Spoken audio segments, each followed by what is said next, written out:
एक तरफ जहां prime minister Narendra Modi led NDA अपनी जीत की खुशी मना रहा था या स्वेरिंग इन सेरेमनी कर रहा था, वहीं दूसरी तरफ मणिपुर फिर से जल उठा।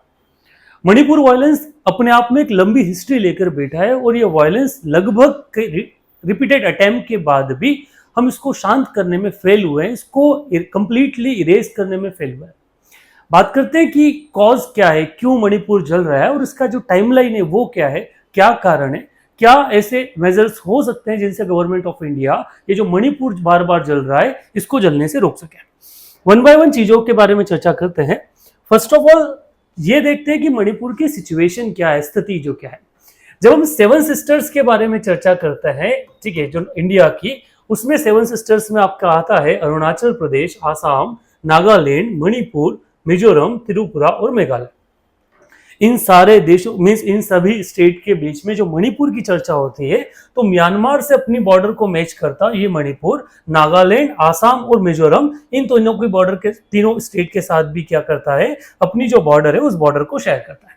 सो ये जो बेसिकली बॉर्डर आती है ये आपकी मणिपुर की बॉर्डर आती है। मणिपुर एक्सपोज है म्यांमार के साथ भी, हमारे इंटरनल सिक्योरिटी के मेजर से भी अगर देखा जाए तो काफी इंपॉर्टेंट हो जाता है, और इंटरनेशनल रिलेशन के हिसाब से देखा जाए तो भी काफी इंपॉर्टेंट होता है, क्योंकि अपने आप में एक हिली रीजन है।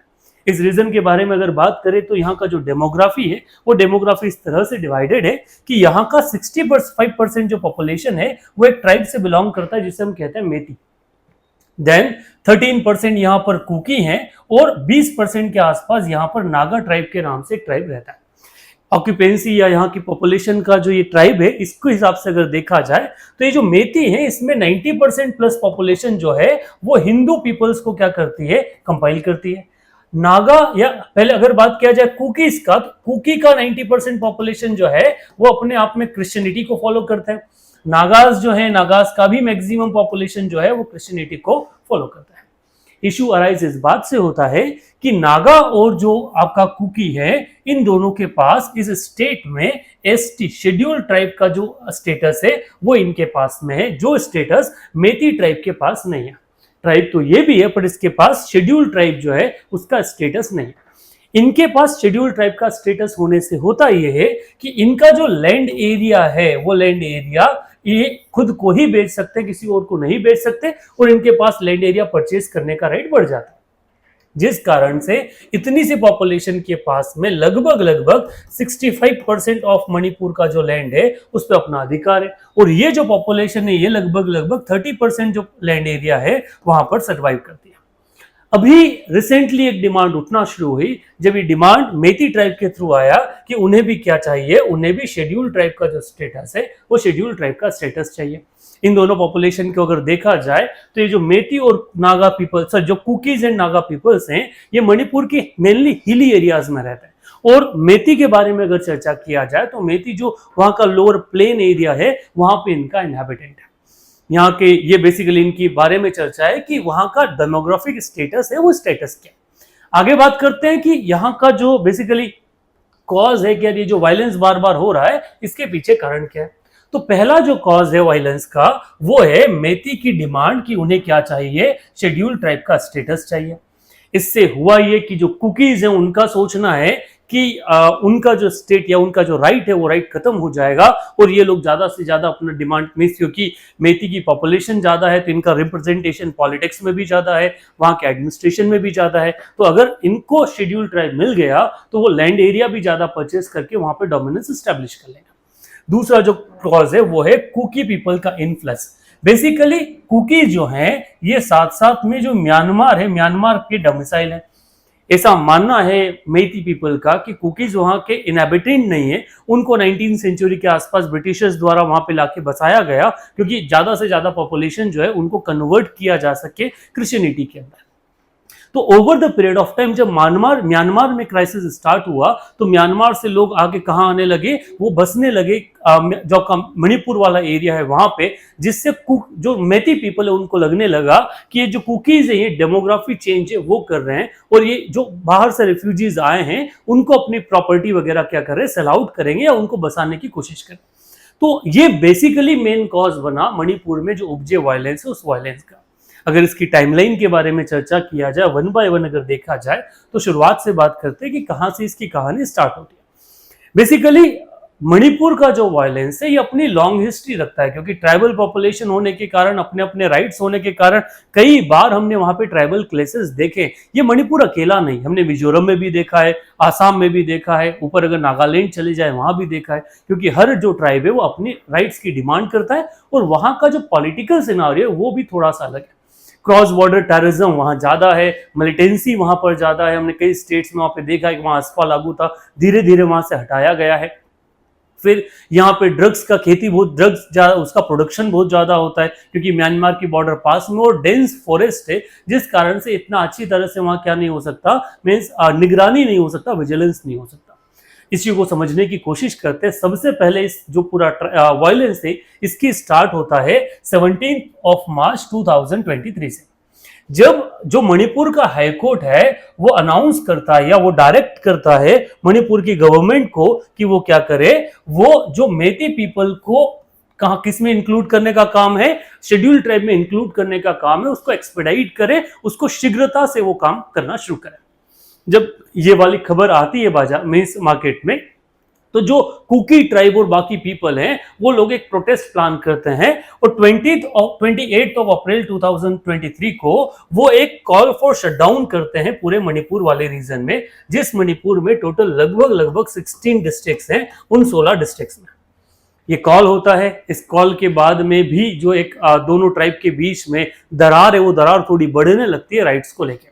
बात थोड़ी और आगे बढ़ती है, वो 3 मई 2023 को जो कुकी ट्राइब है वो एक सॉलिडेटरी मार्च निकालता है मणिपुर के कई सारे एरिया में, जिस मार्च के दौरान एक जगह है जिसका नाम है चोरा चंद्रपुर। इस चोरा चंद्रपुर में एक वायलेंट एक्टिविटी जो है वो इरप्ट हो जाती है।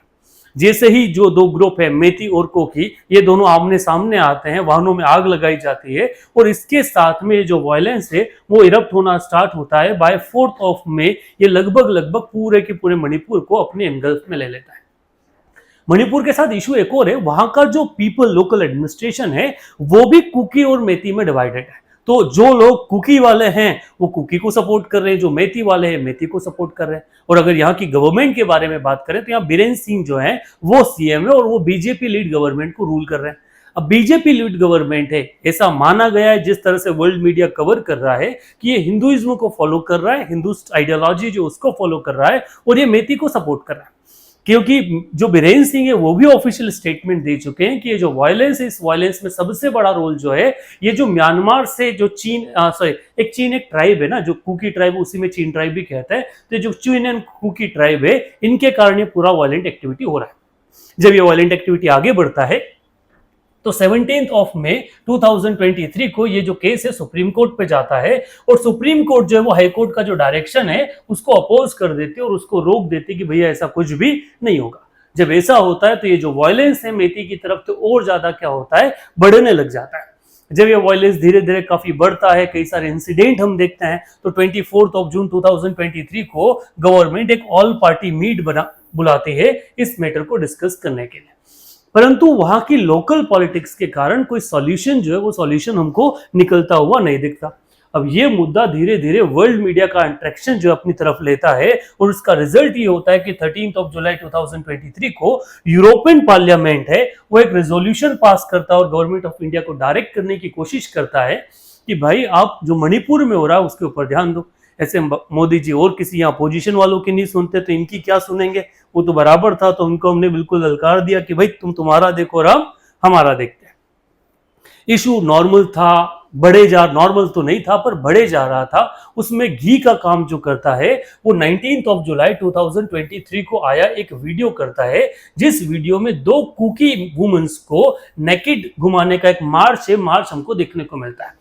2 महिलाओं को नंगा करके रोड पे घुमाया जाता है, जिसमें पुलिस वगैरह भी साथ में देखती है। इस मार्च से वाइड स्प्रेड एक क्या निकलता है, मोमेंट क्रिएट हो जाता है और पूरा वर्ल्ड जो है वो देखने लग जाता है किसकी तरफ को, मणिपुर की तरफ। और मणिपुर वायलेंस एक बड़ा मुद्दा बन के आता है। धीरे धीरे सरकार अलग तरह से अपने मेजर्स के थ्रू उस पूरे के पूरे मूवमेंट को खत्म करने की जो कोशिश है वो कोशिश करती है, ठीक है। पर धीरे धीरे चुनाव के साथ ये मुद्दा शांत हो जाता है। पूर्ण रूप से शांति तो नहीं आती, पर हाँ मीडिया से ये मुद्दा गायब हो जाता है, क्योंकि उनको और कहीं अपना कहते हैं ना कंटेंट मिल गया होता है और मणिपुर में शांति आ भी जाती है। ये मुद्दा वापस न्यूज में आया 7 जून से, ठीक है, 7 जून 2024 को, जब एक मेती जो ट्राइब का एक बंदा, उसकी लाश मिलती है जो कुछ समय पहले अपने घर से गायब हो गया था, और उसकी लाश जब मिलती है कुकी वाले एरिया से, तो जो मेती ट्राइब है वो एक वायलेंट प्रोटेस्ट करना स्टार्ट करते हैं वहां की पुलिस स्टेशन के खिलाफ, और वो डिमांड करते हैं स्ट्रॉन्ग एक्शन। यहां से जैसे ही ये मार्च शुरू होता है, एक खबर फैलती है, और जहां पे कुकी माइनॉरिटीज में है वो माइग्रेट करना स्टार्ट कर देते हैं, और बस वहीं से कहानी वापस से वायलेंस की स्टार्ट हो जाती है। और हम देखते हैं कि लास्ट 2 या 3 दिन से मणिपुर जो है वो फिर से जलने लगा है।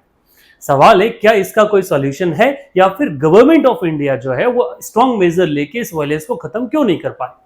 खत्म न करने के पीछे कारणों के बारे में अगर बात की जाए, क्योंकि दोनों ट्राइब है, अगर कोई बाहर से आया बंदा होता तो उसको मिलिट्री एक्शन द्वारा खत्म कर दिया जाता। शूट एंड साइट का ऑर्डर डिस्ट्रिक्ट मजिस्ट्रेट द्वारा कई बार निकाला गया, बट उसका कोई बहुत पॉजिटिव इंपैक्ट नहीं गया, और 200+ पीपल्स अभी तक इस वायलेंस में अब मींस मारे जा चुके हैं। सो गवर्नमेंट ऑफ इंडिया कुछ ज्यादा स्ट्रॉन्ग इसलिए नहीं कर पाता क्योंकि दोनों जो ट्राइब है वो दोनों इंडिया के ट्राइब है, सो इंडियन पीपल है, तो हम लोगों के बीच में डिस्प्यूट में आर्मी का यूज करना इतना इजी नहीं रहेगा, या इतना कहते ना वेल ओरिएंटेड या वेल प्लान मेजर नहीं रहेगा। उस कारण से government of India strong action नहीं ले पा रहा है, बट गवर्नमेंट कई जो अलग अलग ग्रुप्स हैं, ऑर्गेनाइजेशंस हैं, उनके साथ बात करके ये कोशिश कर रही है कि ये जो मुद्दा है ये मुद्दे को खत्म कर दिया जाए, क्योंकि दोनों पॉपुलेशन साथ में रहती है, और अगर आपस में इस तरह का अगर ये पूरा की पूरा वायलेंस आ गया तो आने वाले टाइम पीरियड पे इंडिया के लिए काफी बुरा होगा, क्योंकि 7 सिस्टर्स में से एक है, इंडिया की नॉर्थ ईस्टर्न एरिया है, दिल्ली से बेस्ट स्टेशन से काफी दूर है, कल्चरल थोड़ा सा डिफरेंट है, तो उसको कनेक्टेड रखना, वहां पे यूनाइटेड रखना अपने आप में इंडियन गवर्नमेंट के पास एक बिग चैलेंज है। मोदी 3.0 से एक उम्मीद हम लोग कर सकते हैं कि आने वाले टाइम पीरियड पे ये जो वायलेंस हो रहा है इसको स्ट्रांगली मेजर किया जाएगा, क्योंकि पूरा ट्राइब कभी एक्शन में नहीं आता। जब भी हम देखते हैं एक ग्रुप होता है, जो ग्रुप क्या करता है, ऐसी वायलेंट एक्टिविटी को प्रमोट करता है, जिस कारण से पूरा के पूरा जो एक कहता है ना जो पूरा समाज होता है वो साथ हो जाता है। देखते हैं गवर्नमेंट ऑफ इंडिया इसके ऊपर क्या मेजर लेती है। आपके अगर कोई कंसर्न इस चीज से है तो आप इसको कमेंट में डाल सकते हैं, जिसको सॉल्व करने की हम हमारी पूरी कोशिश करेंगे।